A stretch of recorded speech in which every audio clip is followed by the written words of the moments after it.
Le roi des démons est tombé. All for One termine aujourd'hui sa vie au sommet du crime, de la plus pathétique des manières, sans dignité ni respect de la part de l'explosif Bakugo. Et bon, parlons de la polémique All for One décevant, parlons du mémorable Kacchan, et surtout probablement de la fin du One for All.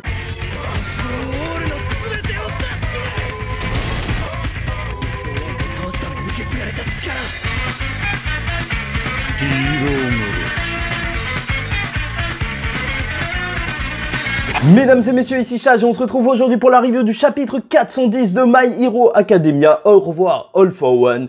Et ça faisait depuis longtemps qu'on n'avait pas eu un cliffhanger qui personnellement m'a autant hypé, retourné. Oui, je suis juste choqué de ce qu'il vient d'arriver lors de cette fin de chapitre. Et d'ailleurs, n'hésitez pas à liker ou disliker la vidéo, commenter, donner votre avis en commentaire et vous abonner si vous n'êtes pas encore abonné, car on suivra My Hero Academia jusqu'à la fin.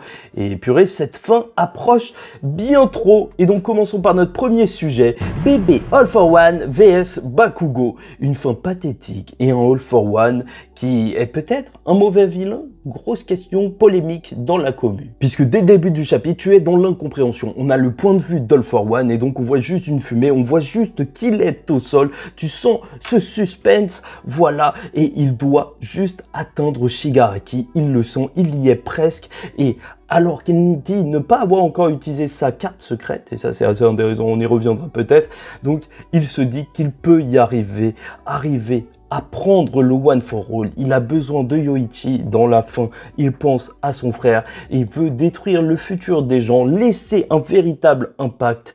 Et tu vois ce bébé, mais il est affreux, il est moche, tout fripé, vraiment, il est au bout de sa vie, et ça me fume d'imaginer qu'un jour, dans les jeux vidéo My Hero Academia, on pourra jouer bébé All for One. Mais Bakugo va se dresser face à lui, alors qu'il n'a plus aucune force, qu'il n'arrive même plus à parler. Les deux n'arrivent même plus à communiquer. Puisqu'on est encore face à un bébé, et bien sûr, on va avoir un petit flashback qui va redonner du courage à Bakugo. Alors qu'il allait tomber, il repense à Kirishima. Il disait que tenir debout fait toute sa force. Et maintenant, il fait de même, lui aussi a été inspiré dans un certain sens par ses camarades et ne tombera pas car il ne veut pas qu'on lui vole la victoire. C'est lui qui terminera All for One. Ce sera la sienne de victoire et surtout, elle sera parfaite. Et donc, bébé All for One va lâcher une grosse épine de sa bouche, ce qui va être choquant parce que tu vas avoir cette image en silhouette où on dirait limite que le visage de Bakugo a explosé. Mais il va juste exploser cette épine avec ses dents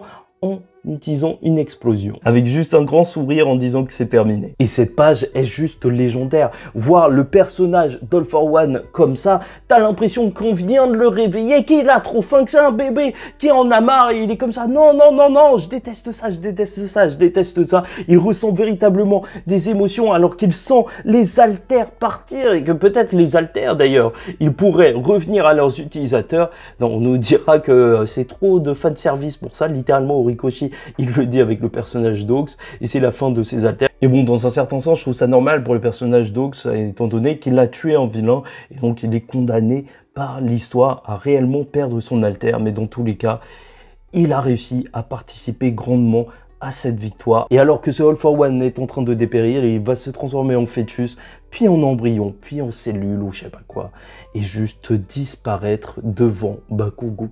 Bakugo l'a fait. Il ne reste plus aucune trace. Et je vais pas te mentir, j'ai eu un grand sourire quand j'ai vu que Bakugo disait qu'il voulait faire la pose d'All Might, mais il est tellement KO que voilà, il est au sol et il lève le poing en l'air en se disant que c'est à Deku de faire le reste et en espérant que Deku puisse le faire. Et bon, parlons de la grosse polémique parce que beaucoup de personnes ont trouvé que le personnage d'All for One aura été ridicule jusqu'à dans sa fin. Et moi, je suis pas forcément d'accord dans le sens où je trouve ça juste parfait en fait, d'avoir un personnage qui avait une telle impact la première fois qu'on l'aura vu. Je sais pas si vous vous souvenez avec l'OST et tout, mais vraiment, il était effrayant et le voir sombrer de cette manière, c'est juste parfait pour le personnage. C'est quand même lui qui aura dit durant ce combat qu'il s'en fiche des personnages secondaires et qui se sera fait battre donc par un personnage secondaire et même n'aura même pas été le vilain principal de son propre manga. Celui qui a recherché la toute-puissance et qui se sera laissé consumer par une force bien trop grande. Et dans un certain sens, c'est Eric qui l'a battu. Ouais.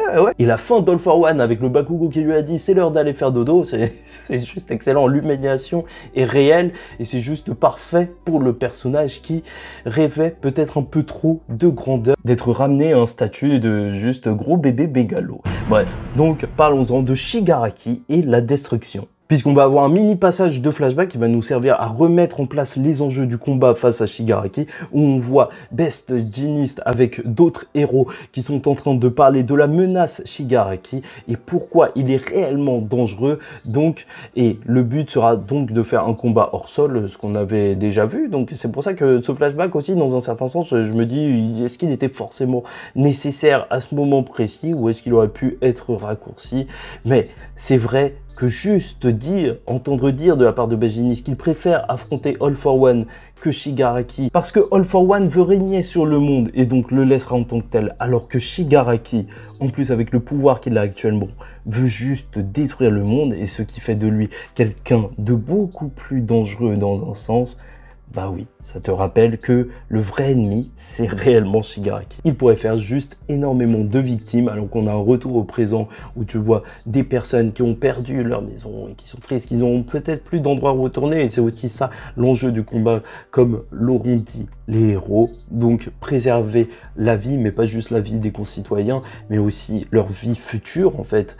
Parce que si Shigaraki arrive à ce qu'il veut faire, même si ça inquiète la mère de Deku qui voit ça au loin et c'est son fils là, qui est en train de se battre face à l'ennemi final et ça fait plaisir de l'avoir. D'ailleurs c'est quand qu'on voit le père de Deku. Enfin bref, donc je disais, là le Shigaraki veut totalement se concentrer sur la destruction, non plus même détruire avec un grand périmètre, mais en profondeur pour que la ville s'écroule sur elle-même. Il pourrait détruire le Japon tout entier et détruire une ville juste en un instant dès qu'il toucherait le sol. Et c'est donc pour ça et face à ça que Deku devra combattre. Et donc parlons de cet événement qui sera peut-être un des plus choquants du manga, Deku qui perd un alter et un petit peu de théorie sur la fin du One for All. Puisque bien sûr, Deku, avec tout ça en tête, il se dit qu'il doit se concentrer sur l'attaque. Il va continuer encore et encore d'enchaîner Shigaraki. Il s'est concentré sur 3 alters afin de lancer ses attaques, l'embrayage Fajin et le sens du danger pour pouvoir esquiver tout en attaquant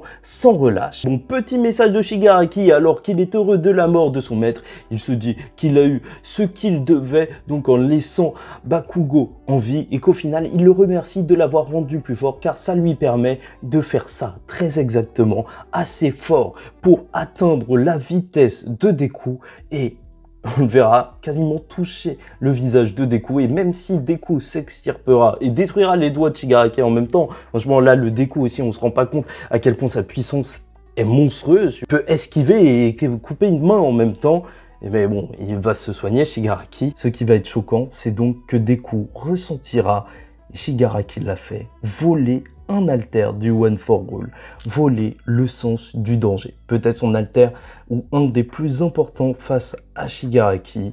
Et si ça continue comme ça, là la pression est réelle. Après je vais pas vous mentir, c'était une théorie dont je voulais vous parler, donc que Deku pourrait perdre ses alters ou volontairement donner le One for All à la fin après un gros combat, étant donné qu'on te parle de la singularité des alters depuis le début de la série, des alters qui deviendraient peut-être beaucoup trop puissants et détruiraient le monde, mais détruisent aussi les personnes qui les utilisent dans un certain sens, comme on l'aura vu avec le One for All. S'il donne tous ses alters à Shigaraki, peut-être que Shigaraki se détruirait de lui-même. Et bon, ça, je trouverais ça assez intéressant, même pour le personnage de Deku, mais avant d'en arriver là, quand même, là, je veux voir des chapitres de gros combats où Deku peut-être perd des alters petit à petit, et même se retrouve à un moment juste avec le One for All, juste le cumul de puissance, et donc là, on pourrait le voir se battre à la All Might, mais à 100%. Ce serait juste fou. Quoi qu'il en soit, la théorie de Deku qui perd tous ses alters, c'est quelque chose qui me plaît assez bien parce que ça revient donc à ce qu'est Deku à la base, juste un enfant sans alters qui aura réussi à devenir le héros, qui aura sauvé le monde sans avoir d'alters, juste en ayant emprunté. Mais bon, sait-on jamais, parce qu'il y a encore cette histoire de carte secrète d'All for One qu'il n'a pas encore utilisée et qui sera sûrement utilisée dans les prochains chapitres. Enfin bref, il faut vraiment que je fasse une grosse théorie sur la fin de My Hero Academia et je l'ai déjà en tête. Mais bon, globalement, le chapitre 410 de My Hero Academia est un au revoir. All for One est tombé de manière pathétique. totalement impuissant alors qu'il recherchait une puissance sans pareille. Celui qui méprisait les personnages secondaires n'aura même pas été le principal vilain de l'histoire. Mais alors que le combat final s'annonce et que la menace n'a jamais été aussi grande, Deku se fait voler un alter. Et c'est peut-être le début de la fin du One for All.